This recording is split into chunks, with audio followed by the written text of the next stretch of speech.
بسم اللہ الرحمن الرحیم۔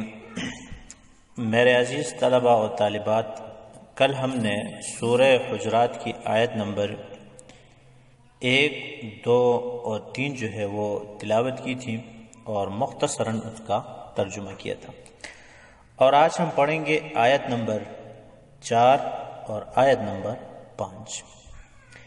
سب سے پہلے ان آیات کا ترجمہ کرتے ہیں اور اس کے بعد اس سے متعلق کچھ باتیں عرض کرتے ہیں۔ چنانچہ اللہ جل شانہ ارشاد فرماتے ہیں، ان الذین ینادونک، بے شک وہ لوگ، ینادونک جو آپ کو پکارتے ہیں، من وراء الحجرات، حجروں کے پیچھے سے۔ تو حجروں سے مراد یہ حجرہ کی جمع حجرات، ازواج مطہرات کے جو گھر تھے وہ مراد ہے، کیونکہ وہ ایک حجرہ ہی ہوا کرتے تھے، ایک ایک کمرہ ہوتے تھے۔ اکثرہم لا یعقلون، اور اکثر ان میں سے جو ہے وہ عقل نہیں رکھتے۔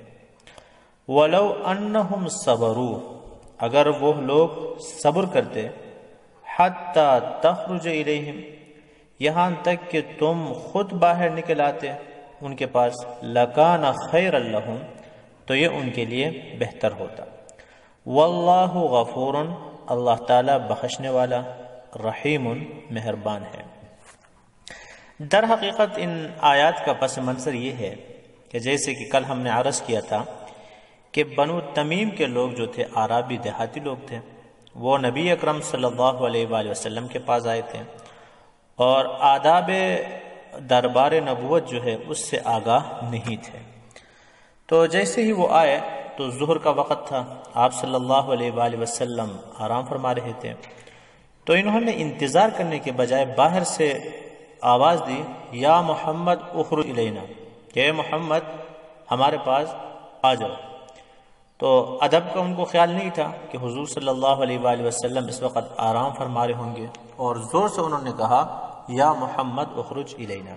تو یہ آیات جو تھی اس وقت نازل ہو گئی کہ جب آپ دربار نبوت میں جب آ جائیں حضور صلی اللہ علیہ وآلہ وسلم کے پاس، تو ان آداب کا خیال رکھیں، اور اس طرح زور سے پکار کر جس طرح تم آپس میں ایک دوسرے کو پکارتے ہو، یہ طریقہ جو ہے کیا ہے، درست نہیں ہے۔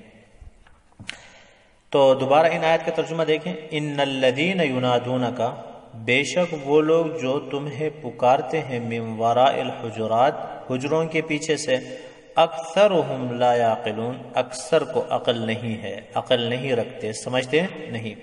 ولو انہم صبروا، اگر یہ لوگ اس وقت تک صبر کرتے، حتی تخرج الیہم، یہاں تک کہ تم خود باہر نکل کر ان کے پاس آتے، لکان خیر لہم، ان کے لیے بہتر ہوتا۔ واللہ غفور، اللہ تعالیٰ بخشنے والا، رحیم اور مہربان ہے۔ تو بہرحال میرے عزیز طلبہ، یہ نبی اکرم صلی اللہ علیہ وآلہ وسلم کے دربار میں جانے کے آداب ہیں، لیکن اس کے علاوہ بھی اگر ہم اپنے بڑوں کے پاس بیٹھتے ہیں یا اپنے بڑوں کے پاس جاتے ہیں، والدین کے پاس، اساتذہ کے پاس، تب بھی ہمیں ان آداب کا خیال رکھنا چاہیے۔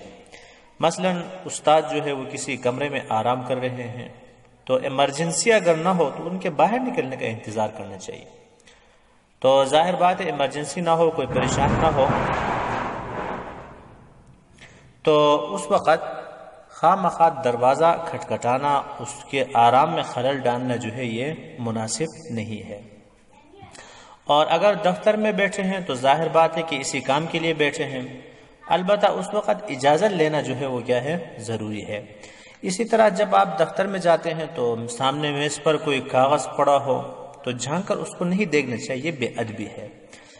بل یہ استاد کے ساتھ خاص نہیں ہے، آپ کسی کے پاس جب جاتے ہیں، کسی کے گھر میں کسی کے پاس بیٹھتے ہیں تو اس کے سامنے موبائل رکھا ہوتا ہے، تو بعض لوگوں کی بری عادت ہوتی ہے، موبائل اٹھا کے فوراً دیکھتے ہیں کہ ان باکس میں کیا ہے، کون کون سے ویڈیو اس کے پاس محفوظ ہے، کون کون سے تصویریں اس کے پاس محفوظ۔ یہ ساری چیزیں بے ادبی ہیں، بد تہذیبی ہیں اور بد اخلاقی ہیں۔ دین اسلام میں اس سے منع کیا گیا ہے، اس کے پرائیویٹ معاملات ہیں، اس میں جاننے کی کوئی ضرورت نہیں ہے، ان کے پیچھے پڑنے کی ضرورت نہیں ہے۔ اس کے علاوہ میرے عزیز طلبہ، کلاس میں ادب سے بیٹھنا چاہیے اور اکرام استاد کا کرنا چاہیے۔ البتہ اس کا یہ مطلب نہیں ہے کہ آپ اتنا دب کر بیٹھیں، اتنا زیادہ ادب کریں کہ سوال بھی نہ پوچھ سکیں، بلکہ ادب کا خیال رکھ تو آپ سوال پوچھیں، کیونکہ حدیث میں آتا ہے السؤال شفاء الغی، کہ سوال جو ہے یہ جہالت کا علاج ہے، اس کے لیے شفا ہے۔ صحابہ اکرام رضی اللہ تعالیٰ عنہ مجمعین جو تھے وہ اتنے ادب سے بیٹھتے تھے کہ ایسا لگتا تھا کہ ان کے سروں پر پرندے بیٹھے ہیں، اتنے ادب سے، بالکل حرکت نہیں کرتے، لیکن جب سوال پوچھتے تھے مشکل سے مشکل سوال پوچھتے تھے۔ آپ حیران ہوں گے میرے عزیز طلبہ و طالبات کہ ایک صحابی اگر کیا کہہ رہے ہیں، ایک شخص کہ یا رسول اللہ آپ مجھے برائی کی اجازت دے دیں۔